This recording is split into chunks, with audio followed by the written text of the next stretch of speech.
Welcome to the Lovecraft Tapes podcast. I am Jeremy, your keeper of arcane lore, and we play Call of Cthulhu, a sci-fi horror role-playing game. Your investigators of the unknown are Brian. Hello. Gabe. That thing I said on the first take was really funny. And Matt. That's literally the funniest shit I've heard in years. And, I can't wait for everyone else to hear that first take because it was just amazing. It was. But yeah, it's actually, we've recorded it via Audacity so we can actually release it as a blooper. That's true. Oh, wait, they're going to find out it wasn't that funny. The truth will come out. All right. Welcome, players. What are we drinking tonight? How are you feeling? I'm feeling my hands like I'm drinking tonight. I understand Matt's drinking a little bit of his eggnog, his homemade eggnog. Yeah, I made this stuff about 8 or 9 months ago, and it's been sitting in the back of my fridge ever since. I'm drinking. Only gets better with age, just like me. I'm drinking vodka from the bottle. Vodka. And I'm drinking, of course, the 2015 Bourbon County Stout from Goose Island. Vodka. It tastes like Everybody syrup. take a drink to prove that you're drinking. Mm-hmm.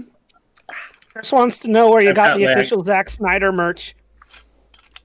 Gabe's wearing it. Oh, me? We live in a society. Yep. Oh, yeah.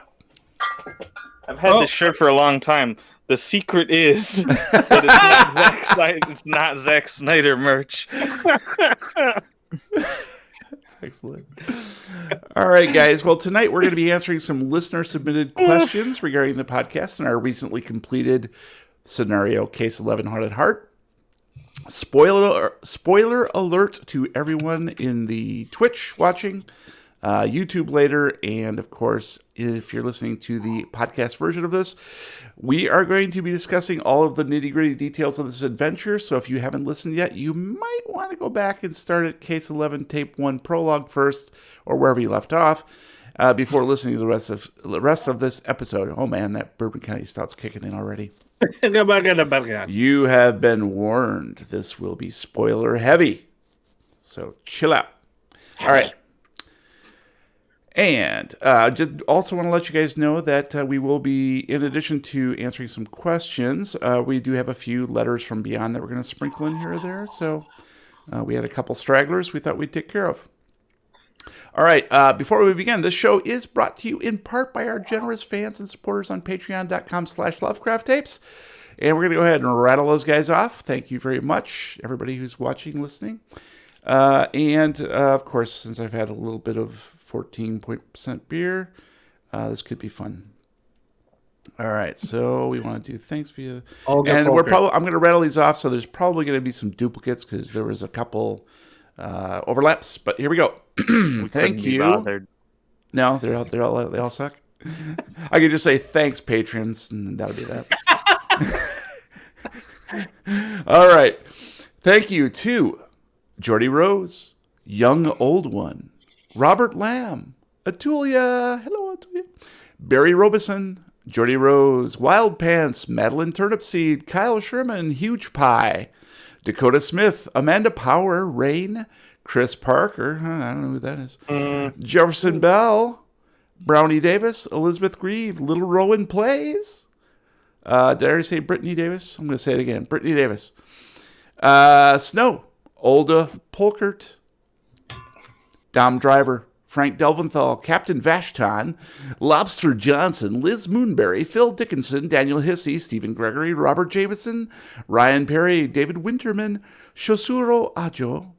I just love saying that. Eric Zane, Mal, Daniel Caprone, John May, Sheldon Warner, Marty Dixon, Wouter Vermeyen, Chainsaw Unicorn. Thanks for that last minute question there, Chainsaw. Malambra 57, Nathan Crow Yog, Eric Phillips, Boston Harbor Horror, Mitch L. Oh, we got a new one here. Ali Aaron Olgan from Turkey. Peter VDB, brand new patron from Belgium. and is pledging Euro. So that's kind of cool.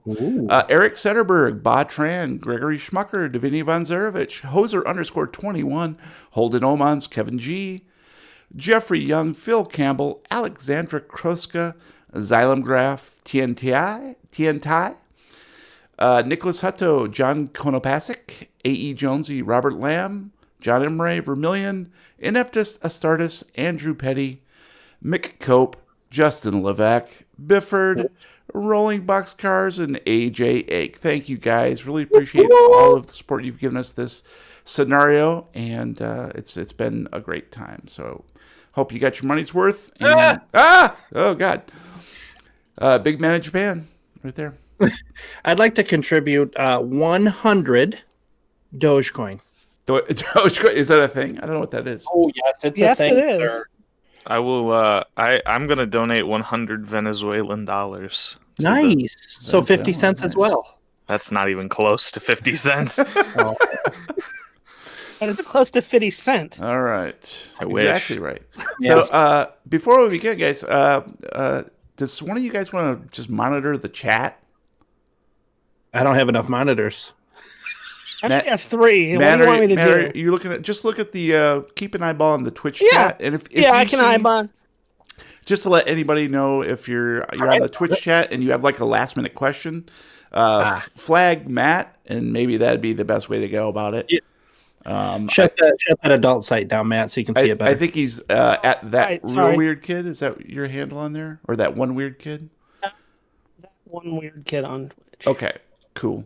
Maybe just post something in there, and they'll know who you are, and they can Just say hi. tag It's you. me. So he's going to monitor that, and in the meantime, I'm just going to rattle through here. So feel free to interrupt me, Matt, if you run across something. Will do. Mid sentence. All right. Do it mid question. Mid question, yeah, it's always real handy. Thanks. All right, now, dear investigators, we recap Case 11, Haunted Heart.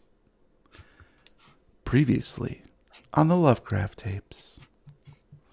Delta Green agents Jack, Rocky, and Roy are deployed to Providence, Rhode Island, where a trio of young girls have gone missing. Their investigation of a local haunted house is aided by 2 local ghost hunters, Ricky and Danny, and it soon becomes apparent that there is more to Poe Mance than meets the eye. In a race against time and space, the detectives uncover a dark secret in the attic and a haunted heart in the basement, but ultimately pay a price for their inquiries far beyond the cost any of them thought might come due. Yeah. Ugh. Face, chest, neck. All right, let's get to the questions, guys. Yeah. So we have, first off, from John Redacted. First-time listener, almost finished with Case 11. You gentlemen rock. The show is entertaining and high quality. Your group dynamic and approach to role-playing games is fun and energetic. Have you ever considered a meta-episode where the horrors of the game haunt the players' lives? Ooh. Possibly in the form of products and or services from Herbert West Industries? Then again, maybe that idea is insane. Best wishes. We have now. Thanks, John. Stop giving Yeah, that's a Jeremy great ideas. It never ends well for us. Yeah, why does it have to be him? It could be somebody else running it. That would be kind of fun, but I think didn't we do a one shot where you guys sort of played yourselves? Yeah, it was the Easter episode. Yeah. That's year, right. You last guys year? went to the con, right? Yeah, Yeah. legs or Legs. eggs, I guess. Eggs. Yeah, eggs. Yeah. So He changed it. Yeah, it was so eggs. John Redacted, we did sort of do that. We basically had a one shot, which I think now is publicly available. Probably. And where these 3 guys played convention goers at a Comic-Con sort of thing for an author, and then they got caught up in some crazy shenanigans and spiders and Didn't have stuff. enough pieces of flair, so we all died. Yeah. And if you've ever wondered shenanigans. why we've made jokes about Jeremy telling Gabe exactly what number he needs to roll to succeed, go listen to that episode and you'll find out why. Yeah, I'm trying to remember who was it that lived, because only one of you guys lived, right? Not Was me. it Gabe? Yep. I think it was me. I think Gabe got was the out? one who made it out alive of that one. Not to ruin I'm it or the anything. boy who lived. Nice. Yeah, that was great. And that was appropriate too. So thank you, John, for that. And of course, we will consider more of those types of things. I actually really enjoyed that one. Yeah. I don't think it freaked these guys out too much. Did you guys have any thoughts on that? I mean, you were playing fictional versions of yourself, so Virgins of ourselves? So that would be reality. true to life. Now I'm freaked I'm out. gonna say All right, moving on. Sheldon Warner says, I would love to learn a little bit about Jeremy's process for creating these thrilling and engaging investigations. What sort of planning goes into the overall story beforehand compared to the preparation made for each session? And how much of the planned content does the team end up finding or missing? Well done, all of you. I'm looking forward to the next story. Yeah, we'd like to know that too. it starts with heavy drinking. And then yeah. heavy petting. So basically, I start planning. I try to find something that is maybe thematically a little bit different than what we've done in the past, or I'll be inspired by a work of art, whether that's literature, movies, or whatever, and sort of use that as a springboard, jumping off point, and just sort of start to form the story. Now, the crazy thing is I might have a really good idea of where that story is going to go right from the get-go, but because these guys are so crazy, it ends up transmogrifying, and we go lots of different directions. So, Who are you talking about? yeah, talking to? guys, you crazy guys. No, that can't No. be right. I roll? And I would because a lot of the stuff that I would say they find usually 50 to 75% of the stuff that I've planned. But because the story does go in different directions, we either eliminate it for time or content, or they just tend to go off in a completely different direction of their own making. I try not to railroad them too much.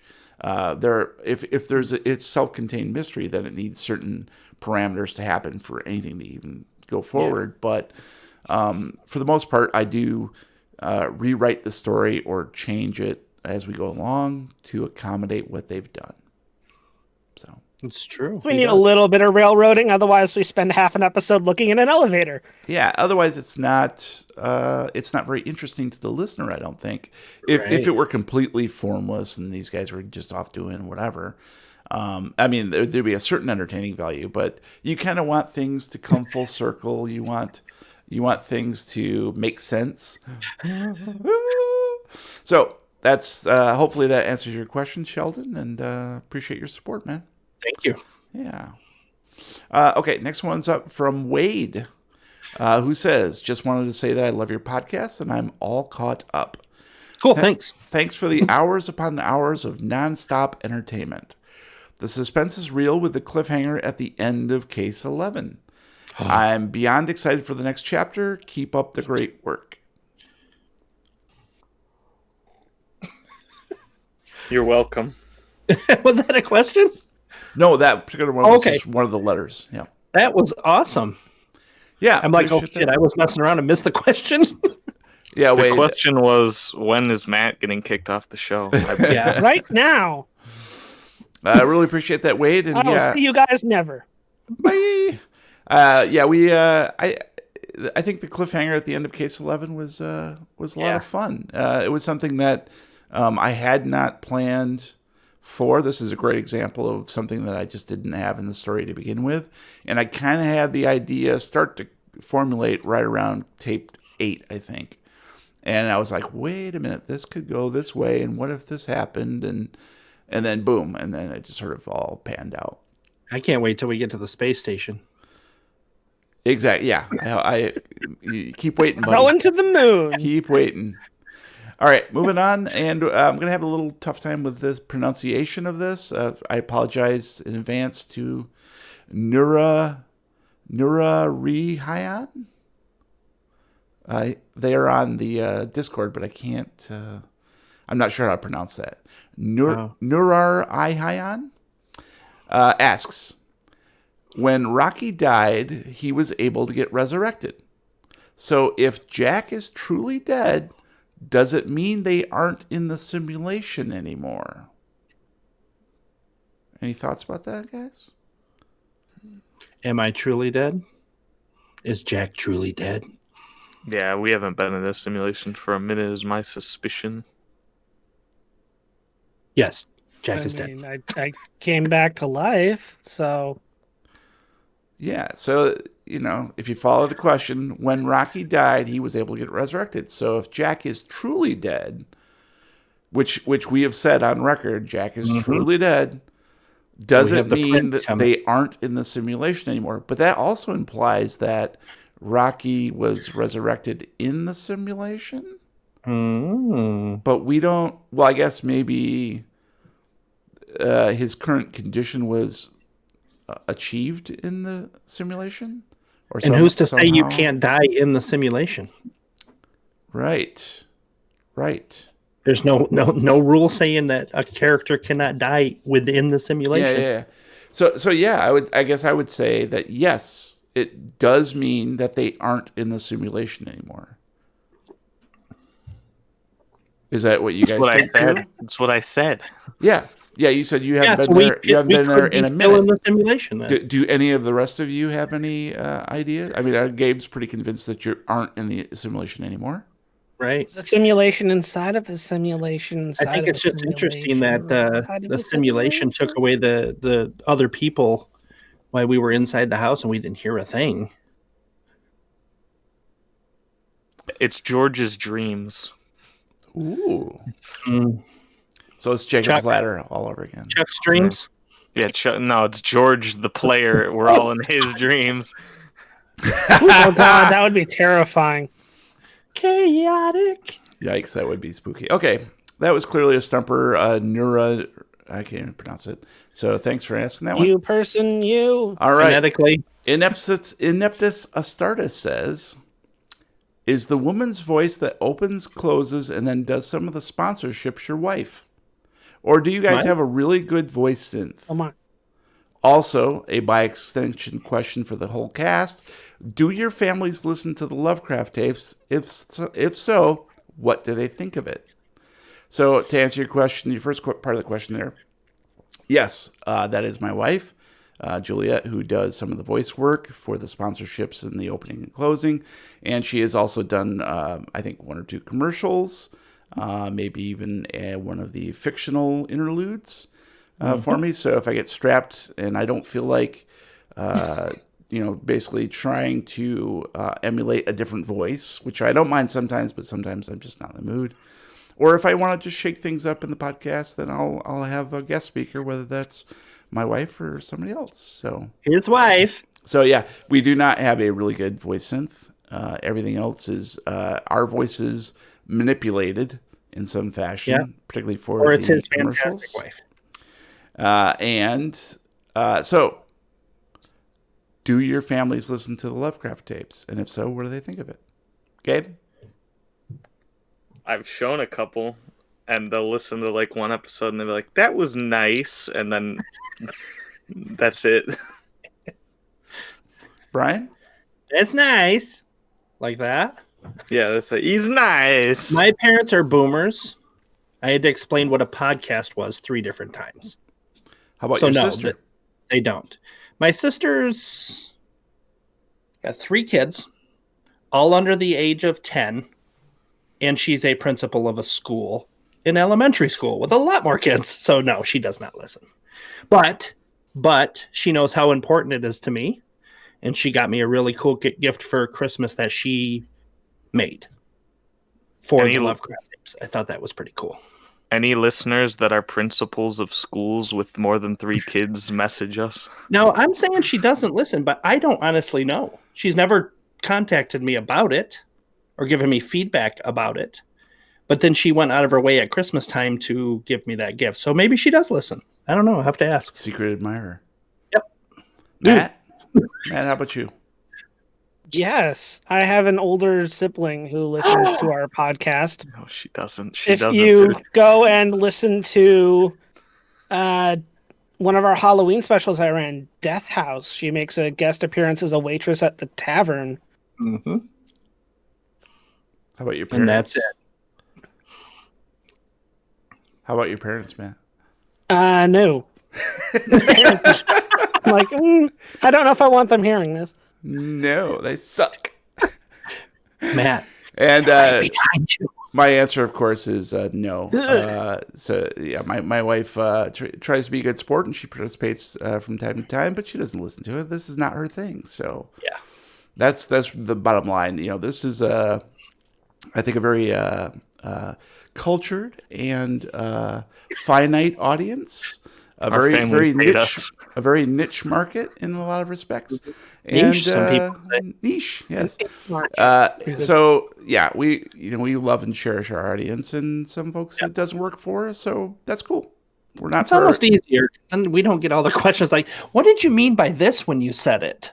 It's like, I don't know. I was drunk. You should see my Twitter DMs.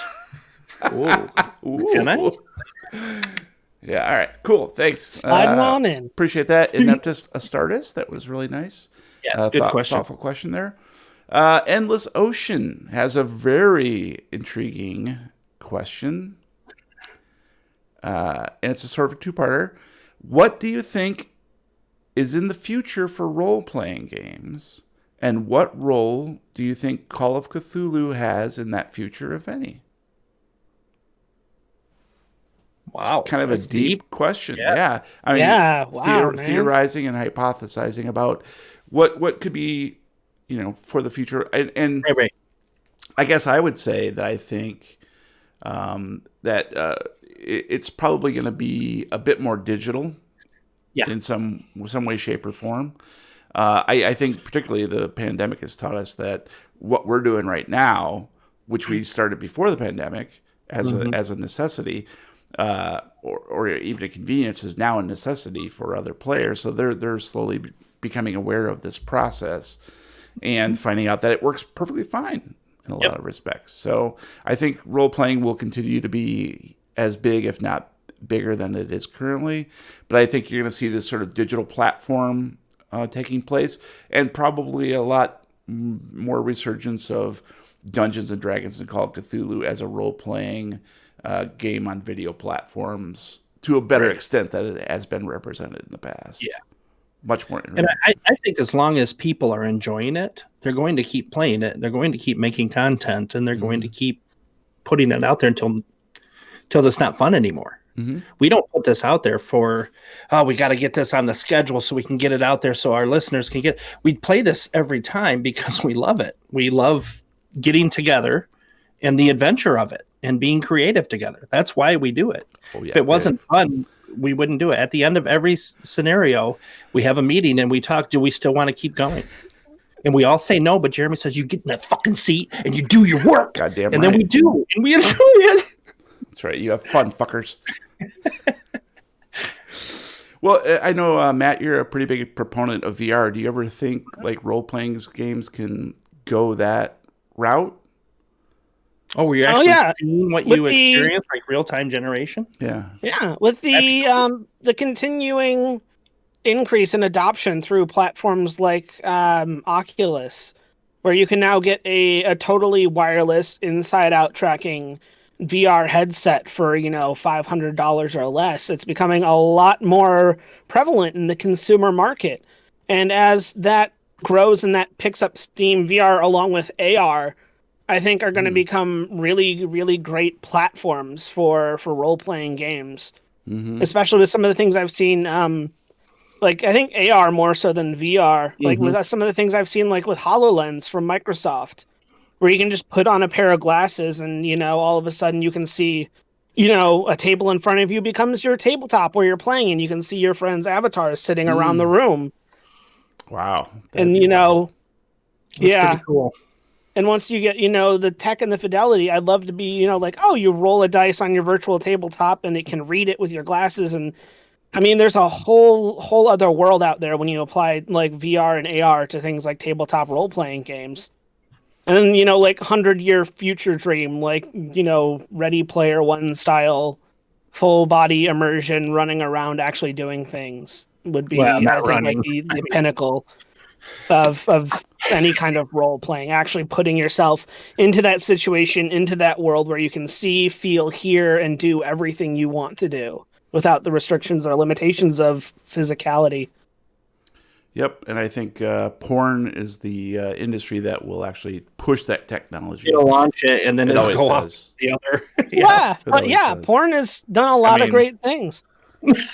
A lot of industries have been launched there, It is true.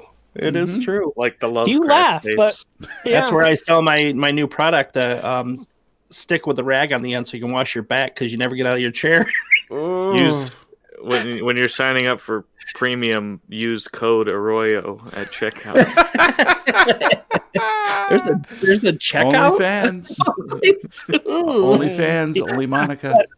Back in the day, brothels were one of the biggest reasons for westward expansion. Yep. They were huge sinks You know what of money from all the miners, the lonely miners that were coming out, and they funded Miners building can go in towns. They brothels. funded public education. They funded Government. government. Yeah, Started some of the western states had voting laws on the books to allow women to vote before they became official states, because the brothels and the madams that run them were so critically important to local government and infrastructure at the time. And this is how the government repaid brothels. I know, right? You got to go to Nevada now. Well, I mean, Exactly. And yes, to answer the second part of your question, Endless Ocean, obviously I do believe that. I think Call of Cthulhu will have a big role, because we know now that's the most popular role-playing game in Japan, right? right. And I think Call of Cthulhu will have a larger role because it is so malleable. It's so open to interpretation, where I think a lot of the medieval Dungeons and Dragons and that sort of thing tend to be a little bit more constrained by the thematic. Where Call of Cthulhu can take place. It has more of a touchstone for real people, I think, and so I think that's why it's going to be around. Yeah. And will probably play a bigger role as we go forward. We, as in the Lovecraft tapes, will play a bigger role. Yeah. Well, no, we're just going to roll bigger Huge dice. in Japan. Yeah. Just huge tracts of land. All right. In Japan. Let's move along. We have some questions from Lopan Knows Best. And I'd have to agree with that. Is the Delta Green switch for case 10 and 11 possibly more permanent? Or do you see returning to Call of Cthulhu and possibly other time periods? I don't see you going back to the pre-World War II era, but I wonder about the late 70s, 80s, and that kind of Stranger Things vibe. The X-Men vibe. The X-Men, 60s, yeah. 70s, and 80s. 67, 80s. We're going to be wearing tight yellow spandex. Finally. Take this shirt off. What do you guys think? I hope Delta Green stays. I enjoy it. It's fun. We're in the future now. I mean, according to Rocky. To Rocky, We're way in the future. I think we've discussed this before, that going back seems like we're taking a step back. Unless we do a Bill and Ted thing. Right. Where it's a 1 or 2 off in the middle. Excellent. Like something happens and all of a sudden we're seeing what we did way back when. Yeah. And trying to correct it, or maybe just observing something that we didn't see the first time. I want to visit all the Arroyo ancestors throughout history. Oh, I was thinking like maybe 5 years, not like No, screw that. 500. We can finally see what happened to Rocky on the outskirts of Barbados. We go back to Hell House and we get to see what happened with Sam and Roy. Who cares about Sam? But Roy, yeah, I agree. We need to know. Yeah, I think maybe not. It's going to be more permanent. I think Delta Green's going to be a force. I think as a presence, it's going to be here. I don't know for sure what's going to happen in case 12, for instance, because I think we left a couple little teasers that something else might be going on. So particularly Like in the Omega Red. epilogue, yeah, Omega Red, I thought might be kind of fun to monkey with. So we'll see how that plays out. But otherwise, I think like the one shots are a good opportunity to us for trying out different time periods, and maybe the Stranger Things thing, which we kind of did too with the whole mall thing. So I think that's maybe a better venue for those sort of exploring those different time periods. As far as these guys go, my preference is obviously to be in sort of modern times. not too far in the future, not too far back. But again, we tend to be a little democratic, and I poll these guys to see what they are in the mood for, and we try to play with that a little bit. So we'll see. We like to play with the poll. I like to play with polls. Mm-hmm. Just, every which way. All right. Some strange person named Crocy has some questions here. We might as well get to that. Next, we just go past it. Actually, this is my favorite question. Did any House of Leaves influence get into the Pomance? Were there any traps or perils you were hoping the players would find, but they missed completely? What was affecting the one girl who was unconscious? Great job on this tape, guys. R.I.P. Jack, but I'm excited to see what character plays next. Oh, and Danny deserves a promotion at Delta Green for being the real MVP in escaping from the house. So, So House of Leaves absolutely was top of mind when I built the scenario, when I started writing it. It got away from me because it tended a little bit more towards Ghostbustery type stuff. But for sure, the whole concept of the girls slipping notes of the journal through cracks in time and space and that. So, and of course, I made plenty of House of Leaves jokes and inserts here and there. Particularly, one of the episodes is actually named for the song by Poe, who is the artist who is the House of Leaves author's sister. So, it's Shaq. Yeah. I didn't think these guys would get it, but I thought maybe Crocy or somebody who was familiar with House of Leaves might have got those little in-jokes. So if you go back, there are other in-jokes as well. I tried to reference things like that. So, were there any traps or perils you were hoping the players would find, but they missed completely? Well, okay, so there were a couple rooms that had some traps, but I think you guys pretty much got almost every room. But there were traps, but I couldn't go into every room. Yeah, exactly. Roy's just going in with sticks, just swinging, trying to hit it. I found the biggest one with the rake outside. Oh, son of a. But it's a little different because I originally had conceived a timeline. So there was 48 hours was going to be the time that the investigators could be in the house, right? And as time goes on, the threat escalates. So originally, I believe I had threat level 1, which is like just weird things happening. Threat level 2 was going to be like poltergeist. Threat level 3 was going to be like, oh, shit's flying at you from nowhere. And then 4 was going to be the full-on haunt, right? And it got obvious a couple episodes in where I was like, oh shit, I got to accelerate this way quicker than we're doing. So I skipped a level and we went straight to the haunt at a certain point. And so if you went into the den, for instance, which you did, but you were only there in like threat level 1, so not a whole lot was happening. If you had come around or got around to that again, there was actually going to be a lion in the den. You actually heard it roar. At a certain point, I mentioned that it was roaring, but there was going to be an actual lion chasing you guys around because I thought lion den. That was a funny joke, so that's the only reason I did it. I like it. So, yes, there were a couple things that were, and of course, if you're a patron at a certain level, you're going to get access to this scenario. It'll be shared out to you guys sometime in the future, probably within the next couple of weeks, because it's in a pretty good form. It won't be exactly the way it was that it turned out for these guys, because I transmogrified things as we went along, but the bones of the scenario are there, and there'll be plenty of room for you to take this and actually customize it if you dig it. It's kind of a basic haunted house thing. So yeah, should they look at the bones or look at the bones? Look at the bones. So, I think the last question from Crocy was what was affecting the one girl who was unconscious. So, yeah, I basically had her begin to transform into like what Jack had transformed into, essentially. That as Brian knows, the creature had this effect that it could actually change another person into one of its own. Mm-hmm. Into this sort of the person would like slowly start to lose their hair, and the skin would slough off, and I think this is a Varghoul in D&D. I think that's what the term is. Yeah, Gabe knows.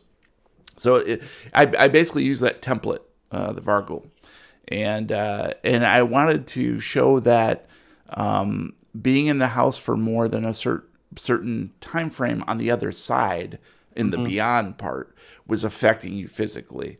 And so I think eventually she would have become sick and monstrous, but that never happened, because really it was meant that these guys, unless they really screwed it up, that they would be able to save the young girls, and that's what happened. So yeah, the Varghoul thing is pretty cool, Chris. I remembered it, and it actually was and I really apologize, but somebody mentioned this to me. It might have been Mitch L.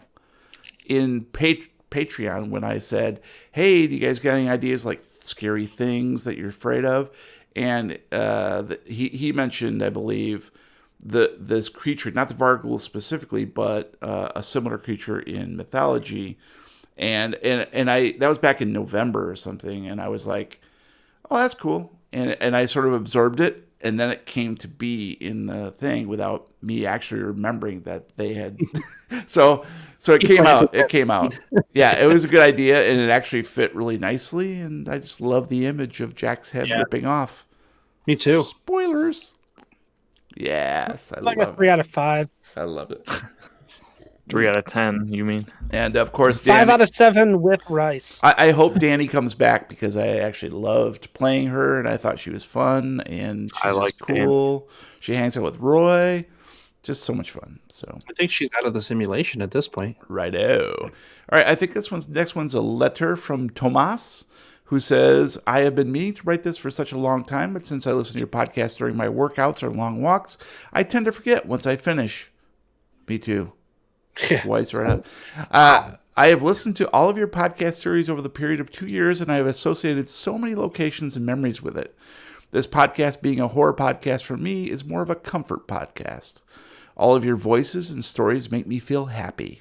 Oh, Jeremy, I'm so glad. Jeremy as a keeper did a grand job, and being a keeper myself for my own group, I aspire to become half as good as Jeremy is at storytelling.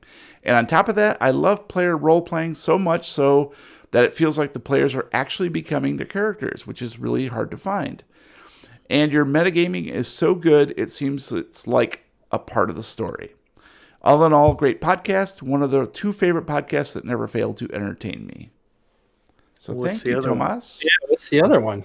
I don't know. Tomas never said, and that's cool. I mean, you gotta have some taste. It better be one of our friends. It better be like good friends of Jackson Elias or something like that. Yeah. He's a big fan of the lovely Craftians. Or something I recommend. Nice. Yes. Those are your options. Yeah, the brownies. The brownies, yeah. So thank you, Thomas. Appreciate those kind words. That's really nice to hear, and I'm glad that we've been able to entertain you for so long. It's funny because I listen to podcasts as well. Whatever I'm doing, like if I do that action again a month or so later, it all floods back in the story that was being told or what I was listening to. That's pretty cool. Nice. Associate that with an action or a place. Right. And a smell. No. Especially for me right What now. about a taste? Never the smell. Just, it's amazing. No. Slightly salty. All right. So some stranger named Atulia has some questions here. Who's that? I don't know. What was your inspiration for Danny and Ricky? Was there anything special about them that we didn't learn during the scenario, like supernatural abilities? They were actually dead, etc. So Danny and Ricky were clear references to Ghostbusters. Yeah. Although I would say Danny more than anything else. Ricky was meant to be a bit more mysterious. I'm not sure I had anybody specifically in mind. You had Rocky in mind. What's that? You had Rocky in mind. Rocky in mind? No, actually, I didn't. I didn't have Rocky. I didn't have anybody paired up with anybody or like I didn't match. I just thought Danny would be fun to play because of Annie Potts in Ghostbusters is so great, and this is Danny Potts, so easy. Ricky Weaver was Sigourney Weaver. So I sort of had Ghostbusters. Yeah. But I played Ricky more as like this sort of what do you call it? Like a medium in a way, right? So sort of mystical, whereas Danny was a little bit more practical and more gear heavy. She was more interested in the gear, and so that was my basic inspiration for playing those guys, and I really enjoyed doing it because they did. I didn't know it was going to happen, but because I think I initially tried to get Ricky to go for Jack, like be his friend, because he was the one who was most suspicious of everybody, and immediately thought that Ricky or Danny and Ricky were going to be like these plants or against them, and I wanted to make sure that Jack knew that no, these guys were all your friends. Like I thought it was a fun way to play against his expectations, but then like. There was like some chemistry between Ricky and Rocky, I thought. There was this kind of just fun, like she was kind of flighty and he was more like explaining things or mansplaining things a bit much. And then, of course, Danny and Roy were just like, yeah, let's go party. Fuck these guys. So it was a good contradiction or a way to play off one another. And was there anything special about them that we didn't learn during the scenario? Not really. No, they were kind of face value. They were kind of what you expected. So I think I wanted Ricky to maybe pick up on some vibes. And I really wanted to get into the more nitty gritty of the ghostbusting equipment. But things were kind of clipping along at a certain pace that I couldn't get super nerdy about it. So that's basically it. But I had a blast playing them, and when things transpired where Jack was going to kill Ricky, I knew that'd be a rough moment because it was so I kind of thought he was going to kill Danny for some reason, and that might have been even a worse punch. But it just transpired the way it did, and that's that. And I think Brian pulled off Jack's killing of Ricky perfectly. Like that was just a nice. What's Jack killing Ricky? That's true. Yeah, it was John Poe killing Ricky, essentially. Just to clarify, Jack was already gone. Yeah. All right, guys, let's move along. So looks like Wade Barnes has just a comment for us. Hey, I just wanted to say that I absolutely love y'all's podcast. I listen to it every day to and from work, even until I go to bed, occasionally sacrificing an hour or so of sleep for it. I don't need sleep. I need answers. For the week. I'm slowly getting all caught up, just started Bloodlines, and I'm beyond stoked for any and all future adventures and mysteries. Keep up the great work. I aspire to one day have my own Call of Cthulhu group similar to yours. I might even one day buy stock in a screen door company. Better. Yeah, so appreciate that, Wade. Nice words there. And my motto is sleep when you're dead. Yes. And don't hesitate. Don't think about starting a game. Just start a game. Yeah. You're not going to get it right. You're going to do it wrong, but it's going to be fun and you're going to learn. Yep. And then you're going to go and do it again and again, and it's going to be great. Yep. Just dive into it. Read what you can, but in the final analysis, dreams be dreams. I'll tell you a quick little story. Is I bought the original Call of Cthulhu back in the D20 days, and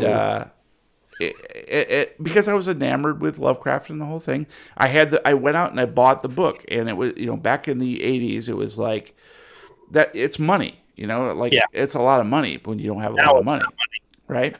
And I cracked open that book and I pored over the rules, and I quickly got sort of confused because I was so used to Dungeons and Dragons, and I'm like, well, how these rules don't really mesh, or they're not really solid and concrete. Right. There's a free-form action to them, and that's the one thing I didn't get until much, much later in life when I was like, oh, this is actually the role-playing aspect of it. We're actually role-playing, whereas I think at least in the old days, Dungeons & Dragons, their rule system tended to negate the role-playing. It was literally about the role playing. Yeah. Lame. So, thanks. So I would say this is prime time for you to learn the rules, but in the end, role play. And we toss out rules left and right because number one, we can't remember them, and number two, we don't give a shit. So we try to go as much as we can, but we don't let the rules stand in the way of us having fun and delivering some funny stuff to you guys, hopefully. So that's that. Word. Yeah. Can you imagine us trying to keep track of all the Dungeons and Dragons rules? Yeah. Well, you guys can see me like visibly break out in hives every time someone says, "Can we get a map?" No, fuck you. You're not getting a map. What room am I in? Which corner? How many feet am I away from? No. You're in west. You're west. You're west. Maybe you're west. Okay, buddy. So my machete has like a 20-foot range on it. How far am I from? Oh man. Do I get a sneak attack bonus because I rolled really high on stealth, and then I'm flanking, so that's another like D6 right there. It's high on stealth. Yeah, don't get me wrong. Like I played Gloomhaven, which is all about that shit, and I really enjoy it, but I don't enjoy it in the role playing storytelling aspect. That's an adjunct. It's like just a little bit of spice if you want it, and I really enjoy injecting a little bit of role playing even in Gloomhaven, which is a board game. But it's minimal, and it's not required at all. Not allowed. Yeah. So, my favorite thing. My favorite thing in one of the rules. Hey, thank you, Justin. Appreciate it. Maps, please. No maps. No maps. No maps. One of my favorite things in Gloomhaven is it says that you can't coordinate. You can't say, Brian, you go initiative 21 because I got a 25, and you go. Wait, it says you can speak in generalities, which is role playing. So I'll say, Brian, I'm going to rush around and kill that goblin real quick. So but I can't. I've got a 21. So maybe hang out. Yeah. So you have to get used to those sorts of things. But anyways, that's. I think Atulia plays Gloomhaven. I can't remember. I think that's what it was. All right. Moving along, guys. Ground Beef says and asks, is it likely that the group is going to meet something extremely large in sanity testing, like the encounter in the deep ocean? Oh, he wants Cthulhu, doesn't he? Is there a possibility that they have already brushed other big mythos beings? This last case was wild and an extraordinarily good listen, especially after playing Phasmophobia, and now seeing essentially secret agents take on Phasmophobia. So, I think, to answer your second question first, is there a possibility they've brushed against other big mythos beings? Yeah, of course. I've encountered the deep ones, no matter what Jeremy says. Well, yeah, there's that, and we already know that. We think that Jack fended off Dagon with a rocket launcher. Yeah, I'm pretty badass. That's why you're still pretty alive. badass. Shut your mouth. Shut your mouth. Yeah. So, but the funny thing is, we played that as Seven Samurai thing, so we don't know for sure if that really happened. Right. It could be just horseshit. But the other I had fun shoving a bunch of Phasmophobia into there, just because it's a lot of what we've been playing with the community. Oh, Matt, we're talking about the podcast. Haunted House. I honestly just couldn't resist, but knowing that there were a lot of our patrons, or there's at least a nice group of our patrons that we play a lot with, it was fun to know that there'd be a couple of people out there that would get a really good laugh out of some of the things I put in there. Yeah, and so I think, I would. Well, I know for a fact that they are working up to meeting something extremely large in sanity testing. Look, if he lives long enough, there will be a point where Roy is in a rowboat at the edge of the old ones. Yes, with a lance in one arm, a row in the other, just going at him. Who's Lance? Lance We had him. He's only got one ball. Oh, I thought you were talking about the Backstreet Boys. Backstreet, back to now. It's true. Yeah, so I think we will see. Insane. I definitely want to, and I've been trying to include a lot of the mythos, like specifics, without going too specific. So we'll see. But I also want it to last for a while because, you don't want to be like Jack and just get your head chopped off. It's terrible. Just a while. All right. We do have a review from Seth Caitlin. I think this is on Apple or iTunes, rather, or Apple Podcasts, whatever the hell they call it now. So- Apple Tons. Apple Yep. Plus. This was on Apple TV Plus. It's on our 5 stars. Dang good. I love everything from the ads to the recommendos. The atmosphere the Keeper constructs with excellent audio and SFX. That's sound effects for you guys. Keeps you immersed in the story while the guys bring life to the characters, making you emotionally invested in their tomfoolery. While not all the jokes in the first few story arcs are tasteful, they really bring it around and deliver cosmic horror with an underpinning of humor. So, thank you, Seth Caitlin. Appreciate that. I'm not sure what you mean about the first few story arcs are tasteful, because I think you're absolutely right. They're disgusting. They're just Because I wasn't there. It's horrible. right. Yeah. Until we got Gabe, he's like our MPAA guy. Yeah, I'm the censor police. He's the embed. Yeah. He's also the incel. But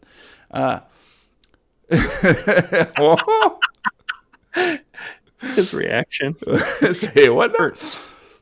So yeah, for sure we were trying to find our way during those first few story arcs, and we're gonna have an orgy in the next scenario. yeah, well, No, we are. we are, not the characters. That's right. Well, like we said earlier, we learn as we go, and the more you do it, the more fun it is, because you can kind of get rid of those inhibitions and just let it fly and become your character and have that orgy. But be sure to have some wet. Be naps the orgy you want nearby. to see. Well, yeah. When you get tired, you have to have a wet nap. Oh lordy. Yeah. It's Okay. been fun, not only like learning the rules as we go, but it's been fun to see that transition from the first case where we're like, can I do this? And what about Right. that? And how can I do this? To just, I'm going to do this, and this, and I'm just going to roll and we'll see what happens. The amount of metagaming we had at the beginning. I'm going to text him on my phone. Don't drive your car. Don't, whatever you do, look out for that shambling mound. All right, so we're going to move on to some other weirdo who sent us a bunch of questions. I have no idea. This is from some guy named Chris Parker. That's totally a made-up name. Yeah, It's Peter's it brother. doesn't exist. Peter Parker, yeah. For Jeremy, what was the biggest surprise for you as you ran Haunted Heart? If you no longer had to keep arcane lore, what kind of investigator would you like to have join in our Delta Green agents for a future case? So I guess the biggest surprise for me running Haunted Heart, a couple things. Like basically, I thought that these guys would be a bit more would gather a little bit more evidence. Which I know is like, why the fuck would I ever think that? That was dumb. So if you guys remember, this was the scenario where someone went, "Oh, we have a wiki," and then they opened the wiki, and there was like 4 scenarios with no notes in there. Yeah. So We tried hard early. yeah. So it's it is what it is. But I kind of would have liked to have had investigators who collect data and then connect the dots. You can end it at I would have liked to have had investigators. Okay, I'm going to show you guys something real quick, just Right. because we no longer have the wiki. I have 3 of It's these still books. there. Hold on. I have 3 of these books. For every single episode, I have fine notes on each episode that we did, so I can keep track for my sanity as to what happened in every episode, names and dates and everything that happened. These are my notes. Yeah. It's all up here. So that's my failing expectations. So I will say that Matt did take some good notes. They were on his character sheet, which I have now transplanted to the wiki. I didn't have it up at the time, and the only writing space I had was right there. Right. That's good. So it's there. Like notes were being taken and connections were being made. We just weren't quite seeing it. But so I guess that shouldn't have been a surprise, but it kind of was a little bit. And other than that, I think it kind of went the way it should have. I tried to inject a little bit of the Shining in it too. And I kind of wanted to have a few more Shining movements. Towards the end when things were, but they kind of got down to the basement so dang quick that we didn't get to see all the rest of the craziness going on upstairs. So what are you gonna do? They saw the chandelier, and that's what matters. Yep. And Chris, to answer your question, I think I like to play investigators that are non-conventional or unconventional. So I like investigators who aren't necessarily investigators. I like playing somebody like in Brittany's game. I get to play a newspaper editor, an older lady who runs the newspaper in a small town, and that to me is just fun. So you have like these the concerns of everyday living, but you're also kind of Nancy Drew and figure things out, but be kind of proactive and has a really good subsystem of folks around her to help out those investigations. So I'm hoping we get back to that and can pick up that storyline with it was fun. with Britt at a future time. So that's the kind I like. I want to play somebody who's a little unexpected for sure. So, very nice. Chris has some questions for the players. With Jack no more, how do you think he hoped to be remembered? Ooh. And what would Roy and Rocky hope for their own legacies? Whoa, Merry Was Christmas. anything left unsaid between Jack and the others from either side? What do you guys think? I think Jack pretty much wore it on his sleeve. If he had something to say or something to speak to them about, he went and talked to them about it. Right. So you have nothing that you haven't already said to Rocky and Roy that he never admitted that he does voodoo. It's true. So it's true because I never did. I did one spell, I believe, one protection spell. No, I didn't even do a spell, did I? No, I just used the watch. Voodoo to protect myself and to protect us, to protect you, Roy. And I think it sort of goes to the deeper question of what did Roy and Rocky really think of Jack? What was your real opinion of that guy? And while they're thinking about that, Brian, we'll take a quick commercial break. Brian, how do you think Jack hoped to be remembered when he passed away? Probably as loyal, but stern. Like he's not a pushover. He'd call you on your shit, but stand by you when it mattered. I think that's how he probably would have liked to have been remembered. Nice. That he was there when needed. When the night comes in. What do you think, Gabe? I think that what was our singing? Probably the biggest takeaway for Roy of everything was that Jack didn't whine about what Roy was doing very often. You are who you are. And that's kind of a big deal. It's kind of a big deal. It's what Roy needed at that time. How about you, Rocky? What did Rocky think of Jack? Rocky? I think Rocky saw Jack as someone who was well-intentioned, if not a little naive, thinking that, going through what they do, that you can just kind of carry on and that, everything will be all right. Is very much how he saw him acting, where, he's, no matter what happened, Jack would just, let it go. And why Rocky could understand, that that's probably the way that some people feel. To him, he doesn't like to let go because he knows that there's a vast amount of power in memory. and being prepared through experience. And so he honestly liked Jack for being somebody different from him, but at the same time thought that there was a good chance that he was probably going to end up getting himself into some big trouble at some point. Like death. That's not that big a deal. So using that framework, how would Rocky like to be remembered?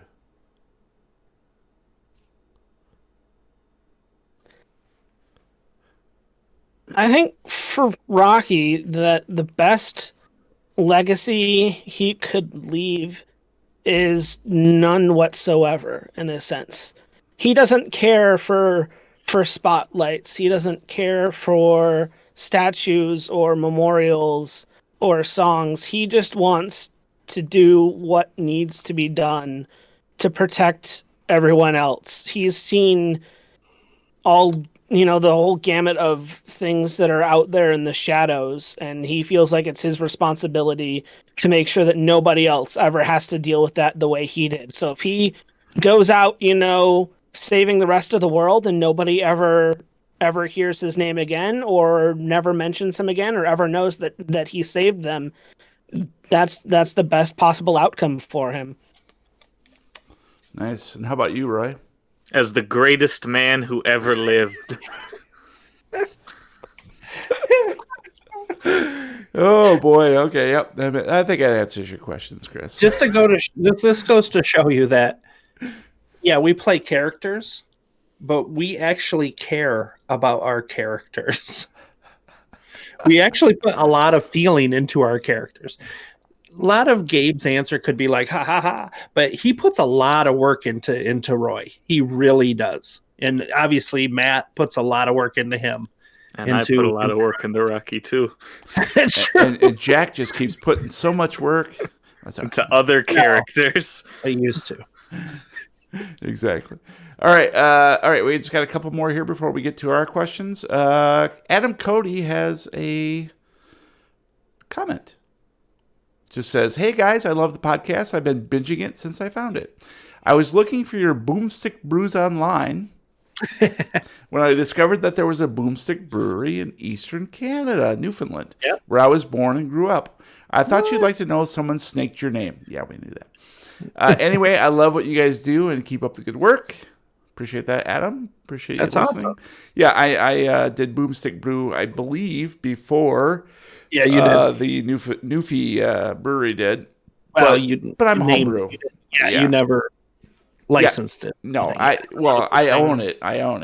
But I think they're Boomstick Brewery, where I'm Boomstick Brew. But I actually own both domain names. So if they want to buy it from me, I'll give them a price. Yeah, but so yeah, $3.50. So yeah, if you lock this monster, you ain't getting no $3.50. I hope that they brew good beer, and if you're from there and live there or visit there, then let us know how their beer is. Because that'd be great to find out. Yeah, take some pics if you go there. You can. Captain Dildo. Me? Oh wait a minute. Held a message for reasons sexual. Allow it to post? Sure. Oh god. Oh boy.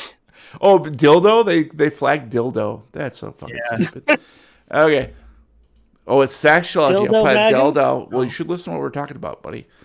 All right. And then we have a final question from Chainsaw Unicorn, our good buddy. For the players. Put on your thinking caps. It hurts. Did y'all have a favorite plot moment during this arc? Brian? Well, of course I did.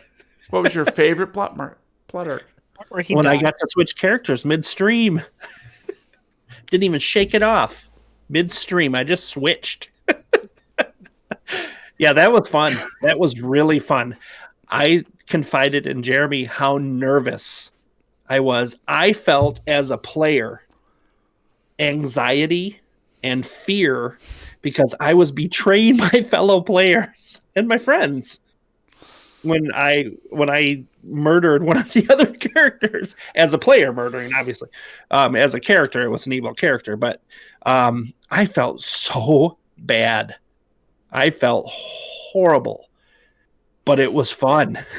It was fun to play a character that you would normally never play because it's such out of my wheelhouse. Yep. So it was cool. That was really a cool thing to experience. I don't think I'd want to do it again, but it was pretty cool to experience that and to see their faces. I felt like shit. I felt so bad because they're like, "What the hell is happening? What is happening? What's happening?" Cool. Jeremy. Yeah. Chris in Twitch chat here has a question. Yep. How much advance notice did Brian get, or was it just between sessions or further ahead? It was between tapes. So clearly when his character died, we had a couple different ways we could go with it. There was potential that Jack would have lived. Right. He rolled terribly, so that didn't happen. But also there was a potential for Brian to play 2 roles. Right. Which I thought would be hilarious fun. Dinner rolls, but still. Dinner rolls. Yeah. So, and that would have been tricky, like trying to figure out how to conceal it, from the audience. And not so much to the other players because, they would just see the other Jack. They wouldn't see the other Jack in the hanging up, or however he came about. Hello, baby. Yeah. I have a question for Roy. How long until you use necromancy to bring Jack back? If I get necromancy, I'm not bringing Jack back. That's right. He'll bring his body back so he can try to switch back. No, he's going to go straight to Bugsy. Yeah. Petunia, Rosita. I could keep going. I think Jack went above Rosita, though, right? Didn't you put Jack above Rosita? I think what you said. Probably. But still, he said disappointingly. He's below Danny, so if Danny dies, I'm out of here. Shit, that's right. Danny did go up. That's right. I forgot about that. Yeah. Okay. Gabe, what was your favorite plot moment during this arc? Look, it's no secret that as much as I love all the investigating, my favorite stuff is all the bullshit world building. So it was definitely when me and Danny went and got the pizza. Yeah, that was cool with the boober. Yeah, that's right. Drinking red rums. Yeah, I mean it's just I love all that dumb. That's why I love The Witcher. Keep it that way. Ooh, side mission. How about you, Matt? Matt, what was your favorite plot point? The room dropping out from underneath us. Me and Ricky ending up on the ocean floor with a large God knows what coming at us. I thought that was a really neat moment to just be, we're walking around the house and there's a shadow and oh my God, we're at, the bottom of the ocean. And it was just a really fun moment for me to sit there and listen to and go, holy crap, what have I gotten myself into? That was pretty much the exact emotions that they went through. Oh my God, we're at the bottom of the ocean? Oh shit, what's that, monster? What's this? What's this? Yeah, wait, is this water? Tink, tink, tink, tink. No, that's funny you should say that because I kind of thought maybe that was your least favorite moment because the look on your face during that whole thing was utter terror. It was. I was like, oh God, this is where I die. It's a mixture of terror and oh boy, who's my next character going to be? I have 6 of them waiting. Who should I pick? Yeah, that was there was potential there for some real hurt too. I mean, you guys got banged up pretty well, but it could have been far worse. Yeah, for sure. That's a good note that you mentioned earlier. Like when my character died, and we were discussing how much time we had in between. So one episode in between that we actually discussed what was going to happen. Mm-hmm. It's not like we just say, okay, this is what we're going to go. We roll dice off a camera without recording to see what's going to happen to the characters. We don't just decide. We don't choose. Mm-hmm. We play it when we're not actually in the game as well to make it fair as to what. And I just rolled like shit, and Jack was done. Mm-hmm. It was. I think I don't know if people know that we just actually make it fair in between as well. We are absolutely we're playing the game the entire way. We don't. Between scenarios, we fill in the gaps and stuff, and we kind of, fill in some storyline that needs to be filled in, but Right. only as like a sort of like a lead or direction for what's going to Right. happen. But otherwise it's completely, and that's again why I need to modify the scenario as we go along. I can't imagine if like we played a scenario that was, well, I guess we've done it in the past, where I've had to change things on the fly during a one shot, and that can be a little bit more intimidating, because you're on the spot, particularly for a one shot. You have a very finite time to do all that stuff, but it could also be very liberating. Yeah. It could be So fun. just so everybody knows, Jack died twice. Once while we were playing it live, and once when I had to roll it, and he died again because I couldn't save it. Yep. Yeah. Exactly. Yeah. We let the dice fall where they fall, even if that means fumbling 4 times in a scenario. Oof. God, there were some weird rolls. Yes, I must say this stands out in my head as like one of the weirdest scenarios where we have rolled just bizarrely. And I will say Matt's had the raw end of the deal. Mm-hmm. I would say for this scenario, and actually part of the previous scenario too, you had some weirdo rolls. Yeah. Danny, for whatever, and that's me. I had some really fucking great rolls. Yes, you did. How that happened. I didn't have much of a chance as the head. I don't. Yeah, He forgot to untick the box that says "Keeper rolls well all time." Oof. Just a little box on the top that makes all his rolls really good. He forgot to uncheck. I wonder what happened there. Yeah, I wonder. Well, it actually Roy got a little bit lucky because I think John Poe was going to attack him rather than Danny. Right. What? But Danny became instead of doing the scream, which paralyzed him, he was going to actually literally attack him. Right. But I had given Brian specific instructions of, what could happen, and then I kind of said, "Well, it's up to you." Yeah. And then he decided to go for the scream, which was the more obvious choice. But he could have gone the terrible route, which would have ended up with Roy turning into a Vargul. Yeah. If he rolled well. Yeah, exactly. If you rolled well. But it was all he had to do was kind of touch you. Yeah. And then you're diseased. And see, my goal was to paralyze both of you with my scream. And then I could have my way with you because you couldn't move. Yes. The problem is Jeremy had that ticked on the rolling, and he was able to roll. No. There's a little. You box did have a good roll though. I had already started planning for a scene where Rocky and Roy are basically recuperating after the thing, and then Roy falls ill and then transforms in front of Rocky's eyes into one of these Vargul things. Yeah. And I was like, oh shit, we're gonna have 2 characters who are dead. I gotta be honest. Yeah. Yeah. So I'm glad it didn't pan out that way, but holy crap. Yeah, Danny was awesome. Danny rolling so well that she could grab the gun from Roy's frozen fingers and blow this thing's fucking head off. With no gun skills. With no gun skills. She had 20% chance. Yeah. The base. And then rolled critical or whatever it was. Yeah. Yeah, the little box is amazing. Okay. So we're going to move along, guys, now to some cast member questions. Oh, and thank you, Crocy. I didn't see the tip come in. Appreciate that. Crocy needs more Minotaurs. Yeah, that's absolutely 100% true. I'll dress as a Minotaur again. Thank you, Crocy. Same DM. Same DM. Same bet channel. All right. So what we're going to do here basically is we're going to attack one character, one player, and I'm going to start us off. So I'll pick us up. So for Brian, what? And we're going to attack Brian. So all questions for Brian right now.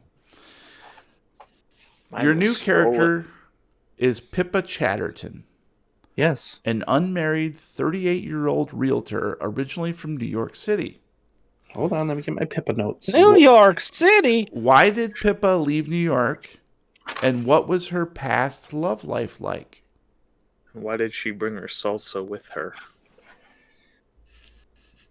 That's enough, sir. Pippa left New York because of Daddy. She couldn't be there because Daddy is gone.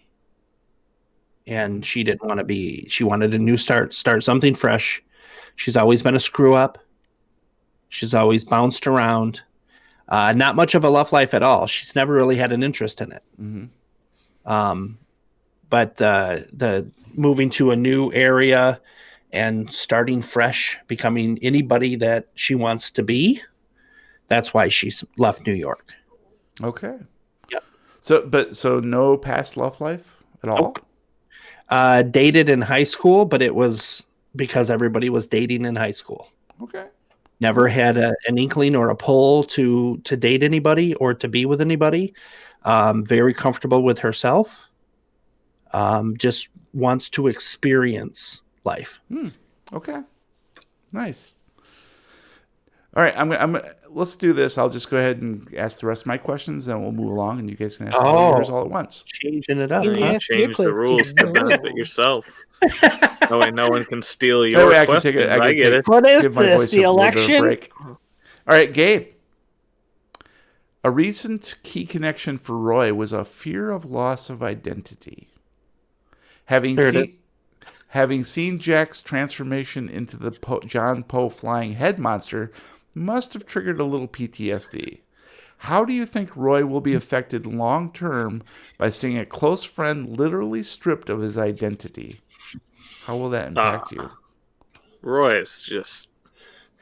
I hate to break it to all of the fans. Roy has like no sanity left. He's just fucked. And his key connections are not getting better. They're getting worse all the time. So, I mean, this is just what happens when you have a long-term character in Call of Cthulhu. They just deteriorate out from under you. But I don't know. Roy is probably going to like have a crisis pretty soon and start trying to cut his hair in the way that Roy cut his hair and do all these things just to try and make himself look like himself again. And it's going to get weird. Nice. I like weird. I like that. All right, Matt, at the end of the scenario in the secret sub-basement of Blaine Manor, I thought I detected a peculiar glint in your eye. What does Rocky make of Charles's underground lair, and how does Rocky intend to use this new information and our resource? He's very, very excited. He's been operating inside of Delta Green, whom he still has zero trust and respect for. And all of a sudden, he has this underground space that nobody knows about that has all this fancy, equipment that he can use to do things his way out from the eyes of everyone else. So he is very happy and very excited to take over this space and start using it for his own purposes. Nice. And what do you make of it, though? What do you think about this place? Rocky doesn't have a whole lot of context for any of it. He didn't know Chuck. He never met him. He probably read about him in some files somewhere. But, that's all he has for this guy. And, now he has the letters and the audio message. So he's really not too worried about who Chuck is or where he came from. All he knows is that, whoever he was, he's okay in his book because he's basically gifting him this space, this thing that he's been really wanting for a long time. Okay, cool. All right, Bri, you got some questions for us? I figured I just didn't want to. Yes, I have some questions for my fellow players. Gabriel. Player. Gabriel. What? Do you feel that over this scenario, Roy and Rocky bonded and worked better as a team? No, they hate each other. Rocky sucks. Matt. That's your answer. Realistically, yeah, they definitely worked better together, but I mean, Rocky sucks and nobody likes him, and Roy is awesome, so it's just they're never going to get along. Now, I saw some moments where you guys bonded together and you actually asked how he was. You're looking too deep into it. Okay. Up until the point where Rocky threw Danny into the room. Right. Or threw his guns away. Yeah, it was great. Ha the bullets. Oh, I just brought up some wounds. Matt, based on your situation, will Rocky be taking more risks? Die. Take more risks and die. It won't matter if he does. That's why. Yeah. I asked the Oh yeah. question. He's getting fed up with his general situation. You know, he's stuck inside Delta Green, and for whatever godforsaken reason, they like Roy. And despite him being the one who's doing all the due diligence and all the research and all the planning, for some reason they keep just, pushing Roy up there and he gets absolutely nothing. And so he's figured, if that's the kind of shit they like, somebody who doesn't know what they're doing, just, what happens if I stick this fork into this electrical socket? Guess that's what he has to do to get ahead in the world. Not to mention he knows that, at some point his time is up. And so even with the strange occurrences with the resurrection, he's had enough at this point. Like he's ready to just, let it all go. Risk it all So for why the not? biscuit all? Yeah. We're gonna risk quick for the bisquick.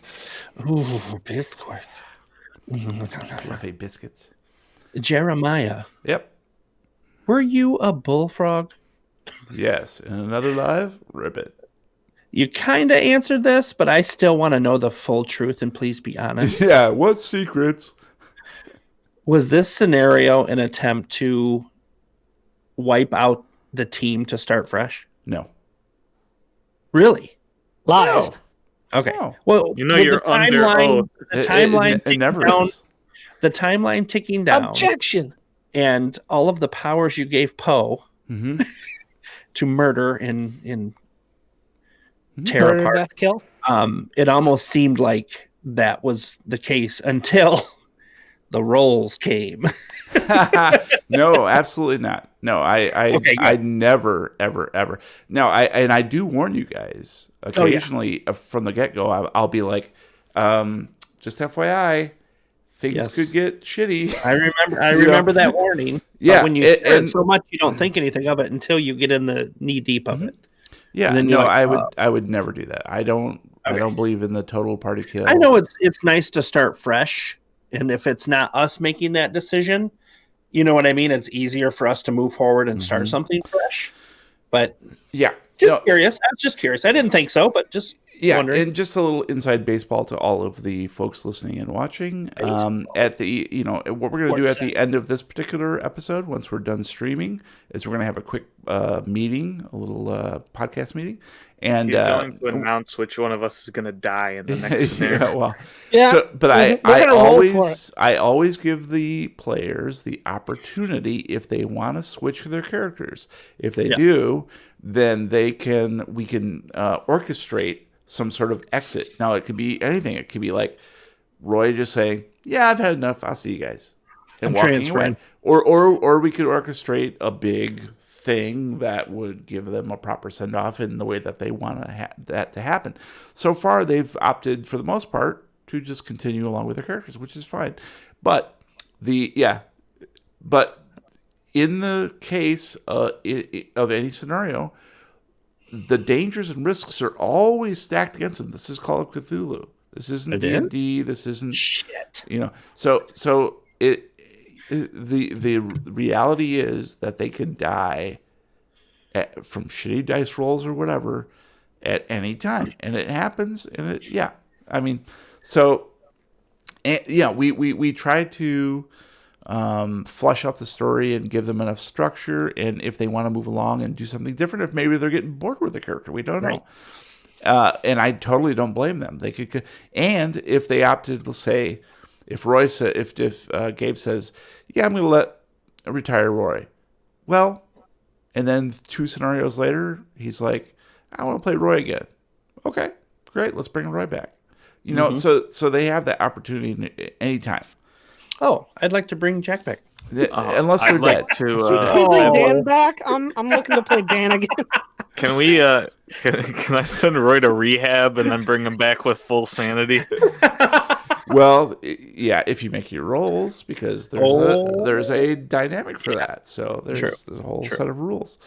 So, anyways, that's the inside baseball thing, and of course, I would never, ever, ever build a scenario just to see you guys killed because there's no entertainment value in that. He's lying. He's After trying to one kill me shot. many However. times. However, will kill you there with is a level on Patreon that no one has ever stepped up to, which I'm happy that it hasn't. We don't tell people about Because this. that person can determine if someone dies permanently. It's the dollar level. Yeah, it is. It really is. So, that exists. So I can't say it never would have happened because if that person did, they would help me build the way that person, the investigator, died, and partake in it because part of that is also that they get to star in one of the episodes, so they could actually be the person who delivers the doom to the character. Anyways, By the way, he never asked honestly- us if we were okay with that being a thing. no, He just actually, threw it in I there. believe Matt actually was It one of was the ones who was Matt. like, "Oh, you know That what was other me. people do." Just said I'll die for that much. I'm not shitting. If someone wants to give me that much money to kill off Rocky, go for it. I will not be sad.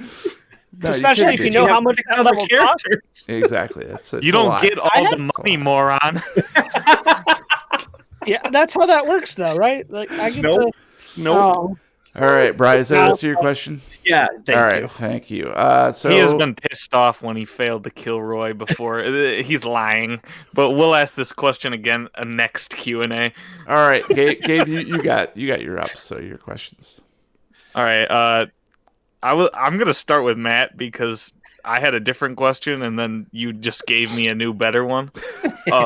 Why is Rocky so incredibly jealous of Roy and Delta Green's relationship? because Rocky thinks he's better than Roy and should be succeeding in all the situations where Roy does. Like he sees himself as the better. He has the experience in the supernatural. He ran his own agency for a while. He was the head of a lot of big things. And yet here he is. He can't get off the ground floor. And Roy, in all of his bumbling idiocracy, just somehow seems to trip up the stairs every single time. It's because Roy mastered government work. All right, to Brian. You've kind of made it no secret to at least us other players that you wanted Jack dead for a while. What was the thing that made you want Jack dead? Did you just get bored of him, or was there a thing? I think it was because of Detox. To be honest, the Detox dying and having to do that, playing that character that has been the opposite of that the entire time, and then having to kill a fellow character, it just made me feel like I lost kind of probably what you'd feel in real life, I would assume. The moral compass. The moral compass is gone, and it's like, what am I fighting for if this is that easy to just do that, to just be the judgment of anything you want to be the judgment of and snuff it out. And then honestly, speaking with Jeremy, because we did this after that scenario, I was like, do you want to get rid of Jack? Do you want to move on? Do you want to do this? And I'm like, you know what? After having that encounter with the simulation, I was like, no, because maybe Detox is still somewhere out there. And I want to see that. I want to know that I didn't end it. I didn't stop Detox. I didn't kill anybody. Well, I hope Jack finds out. Maybe you could stop details. Even if it's wrong. I won't now. I'm just saying. And then Jeremy, were you always planning on us ending up at the manor where you could reveal that it was the Cthulhu map, or was that just Look at his evil smile. Well, no, for sure. Like I said, I didn't plan on the Blaine Manor reveal until much later, and then I kind of forgot that I had based The cat. the Cthulhu thing on the Blade Manor thing. We don't talk about Cthulhu. Yeah. And so, yeah, for sure, like, when it happened, I was like, oh, shit, that's right. So what's going to happen is Rocky's going to go in and because he's never been, that, like, it would have been, like, complete weirdness to him. Yeah. So it was a really Especially nice way to, like, just inject a little strangeness and a little bit of a callback to the previous scenario. So no, I didn't plan it until like episode 8 or case 8, or I'm sorry, tape 8, and then later on, it didn't occur to me until the very end that I was like, oh shit, yeah, Cthulhu. Yeah. So, yeah. You should have had a cat just walk across the stairs the same direction. Oh, I every should have. time. Yeah, if I had thought more about it, There's a glitch. for sure. Because I love in jokes. I love symmetry. I love being able to tie shit in. A glitch in the Matrix just means they changed something. Yeah. Oh. So So we are in the simulation then. all right. Thank you, Gabe. And I think Matt, you are up next with your questions. I am. For Jeremy. Yeah. Speaking of Cthulhu, Yeah. at the end when we made a realization that we had been, not technically playing Cthulhu by whether it was, a misunderstanding of the rules, and that how'd that affect you as a keeper? Was that like a really strange moment for you to see that this thing that you'd gone so far sideways, and did it have any effect on you, or any kind of, like, how are you gonna prevent that from happening in the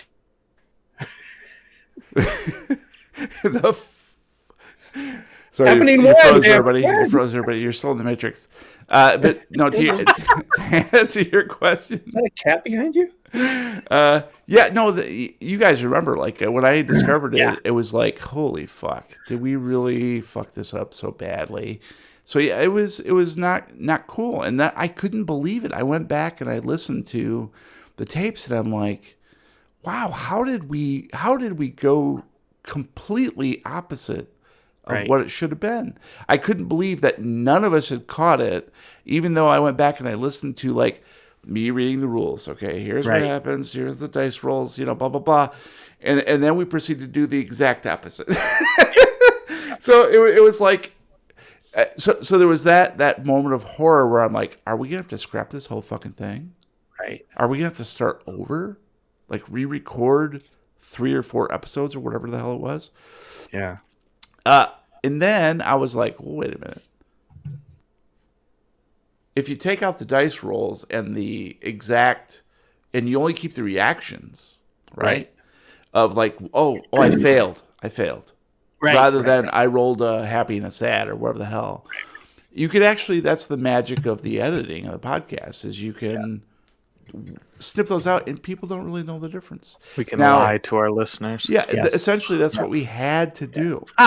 So, but we, at least on, like Crocy says, we still had fun listening to it. Yeah. On Discord, people, we could be honest with them and say, yeah, we really screwed that up, whatever. Yeah. And but it was also a learning experience because it taught me that the dice rolls in the final analysis, as long as you're not like dying and shit, don't really matter that much. It really is the role playing and not the rules that carries the entertainment value through. So I view that particular section of that particular scenario as more entertainment than a true representation of poor cat Cthulhu, because that system actually works. We just didn't play it properly. That's all. Or format. We were playing on for expert difficulty.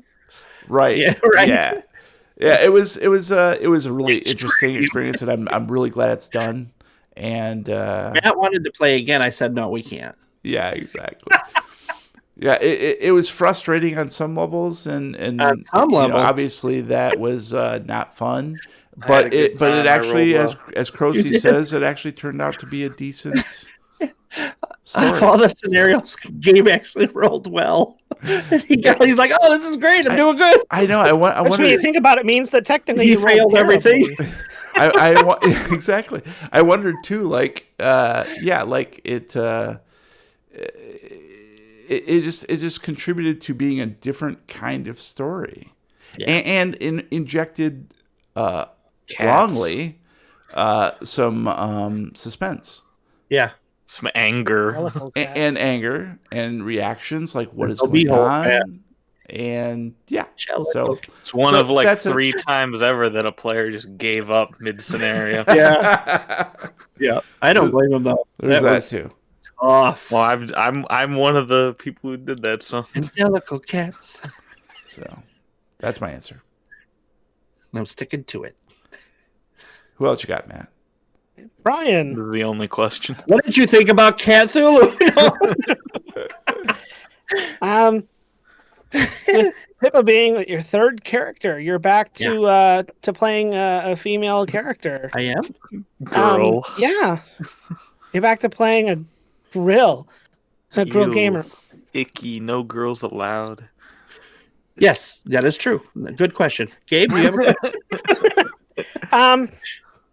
What do you think? What kind of unique experiences and opportunities are you looking forward to bringing into a formally all guys group? Is Some you have those diversity, different maybe? He's Yeah. still a guy, right? Hey, I become my character. Diversity, honestly. I think maybe I can cut some of the macho-ness out. The constant bickering, and maybe I can be that. Maybe I can be that voice in the middle that keeps you working together rather than pushing each other apart.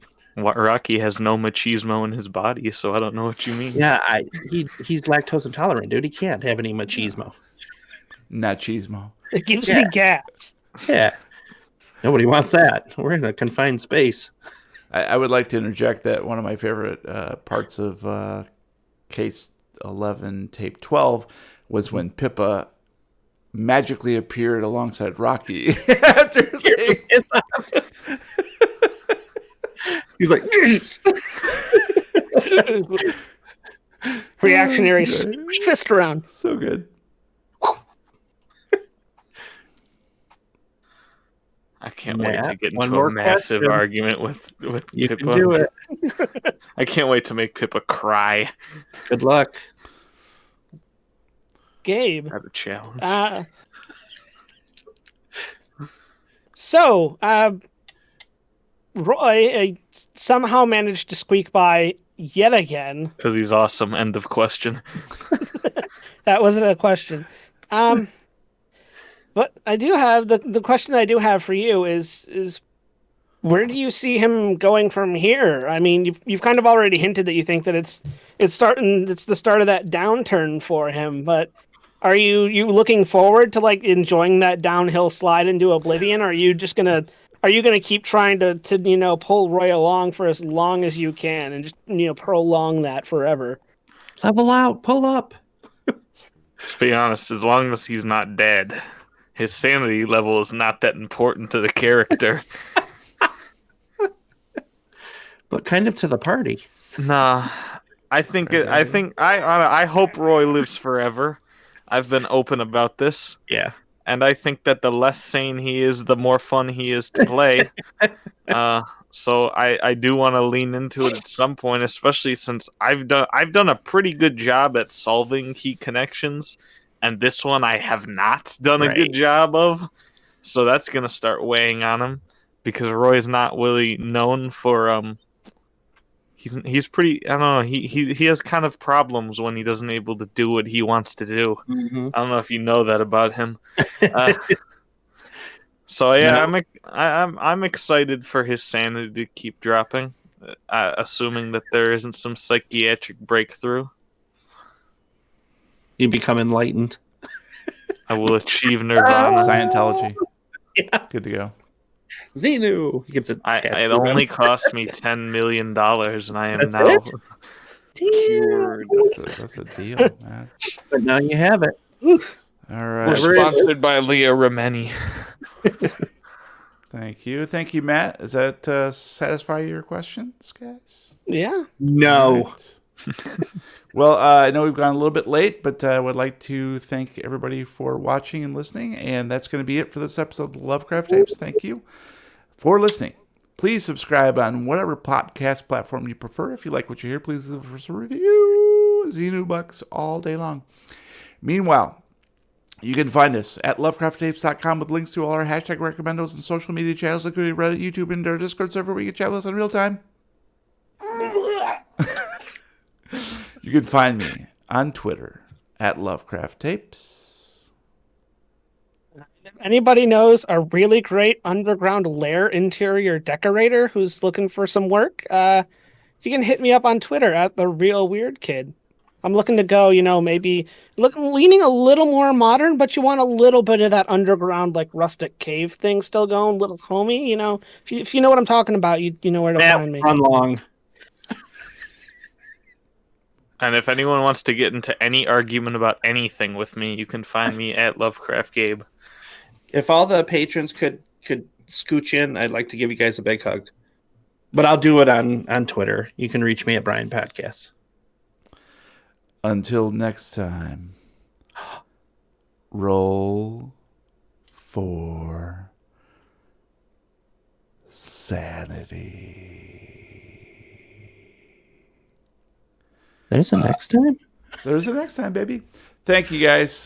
Thanks for watching and listening. Welcome, Miss Lush 420 or 420. Appreciate that. And hope you guys have a good night. We will catch you on the flip side. Matt set off a nuke again. Damn it.